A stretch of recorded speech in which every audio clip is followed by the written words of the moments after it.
पंचु पांडव भाईमानଙ୍କ ମଧ୍ୟରେ ଭୀମ ଦ୍ୱିତୀୟ ସ୍ଥାନରେ ଥିଲେ। ଯୁଦ୍ଧରେ ଯାହାଙ୍କ ସାମ୍ନାରେ କେହି ସହଜରେ ଠିଆ ହୋଇପାରନ୍ତି ନାହିଁ। ଏହା ସହ ଦୁର୍ଯ୍ୟୋଧନଙ୍କ ଜୀବନ ନେବା ପରେ ଭୀମଙ୍କ ଦ୍ୱାରା ମହାଭାରତର ଯୁଦ୍ଧ ମଧ୍ୟ ଶେଷ ହୋଇଥିଲା। ଏପରିକି କୁହାଯାଏ ଇନ୍ଦ୍ର ମଧ୍ୟ ଭୀମଙ୍କୁ ପରାସ୍ତ କରିପାରିନଥିଲେ। ଭୀମଙ୍କ ଶକ୍ତିର ରହସ୍ୟ ବିଷୟରେ ଆପଣ ଜାଣନ୍ତି କି?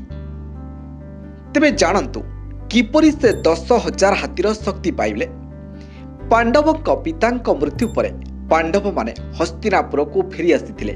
ଏହାପରେ ଗୋଟିଏ ଦିନ ଦୁର୍ଯ୍ୟୋଧନ ଜଳ କ୍ରୀଡ଼ାର ଆୟୋଜନ କରିଥିଲେ ଏବଂ ଭୋଜନର ମଧ୍ୟ ବ୍ୟବସ୍ଥା କରିଥିଲେ।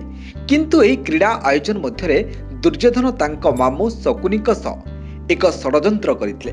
ଏହି କ୍ରୀଡ଼ା ସରିବା ମାତ୍ରେ ଭୀମ ହ୍ରଦରୁ ବାହାରକୁ ଆସିଥିଲେ। ଏହାପରେ ଦୁର୍ଯ୍ୟୋଧନ ତାଙ୍କୁ ଖାଇବାକୁ ଦେଇଥିଲେ। ତେବେ ଦୁର୍ଯ୍ୟୋଧନ ସେହି ଖାଦ୍ୟରେ ବିଷ ମିଶାଇ ଭୀମଙ୍କୁ ଖାଇବାକୁ ଦେଇଥିଲେ। ଖାଦ୍ୟ ଖାଇବା ପରେ ଭୀମ ଚେତାଶୂନ୍ୟ ହୋଇପଡ଼ିଥିଲେ। ଏହାପରେ ଦୁର୍ଯ୍ୟୋଧନ, ଦୁଃଶାସନ ଓ ଶଙ୍କୁନି 3 ଜଣ ମିଶି ଭୀମଙ୍କୁ ଏକ ଖୁଣ୍ଟରେ ବାନ୍ଧି ଗଙ୍ଗା ନଦୀ ଭିତରକୁ ଫିଙ୍ଗି ଦେଇଥିଲେ। ତେବେ ଚେତାଶୂନ୍ୟ ଅବସ୍ଥାରେ ଭୀମ ନାଗଲୋକରେ ପହଞ୍ଚିଥିଲେ ଏବଂ ସେଠାରେ ତାଙ୍କୁ ସାପ କାମୁଡ଼ିଥିଲା, ଯାହା ଫଳରେ ତାଙ୍କ ଶରୀରରେ ବିଷର ପ୍ରଭାବ କମିଯାଇଥିଲା।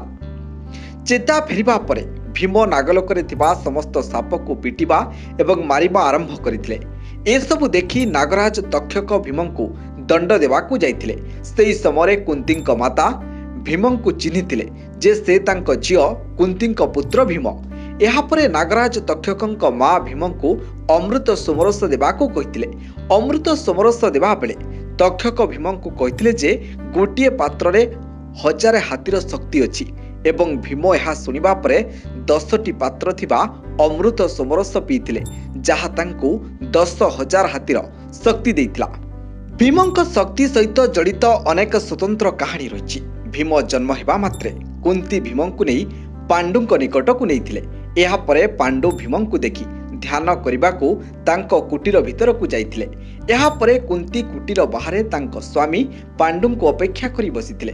କିନ୍ତୁ ହଠାତ୍ ସେହି ସମୟରେ ସେଠାରେ ଏକ ବାଘ ଆସି ପହଞ୍ଚିଥିଲା। ତେବେ କୁନ୍ତୀ ବାଘକୁ ଦେଖି ଭୟଭୀତ ହୋଇଯାଇଥିଲେ ଏବଂ ତାଙ୍କ ହାତରୁ ଭୀମ ତଳକୁ ଖସି ପଡ଼ିଥିଲେ।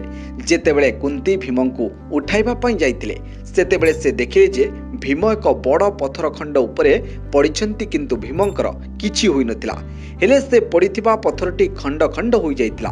ଏସବୁ ଦେଖି ତାଙ୍କ ପିତା ପାଣ୍ଡୁ ତାଙ୍କୁ ଭୀମ ନାମ ଦେଇଥିଲେ। ତେବେ ଏପରି ଭାବେ ତାଙ୍କ ନାମ ଭୀମ ଦିଆଯାଇଥିଲା। Bureau report, day to day Odisha.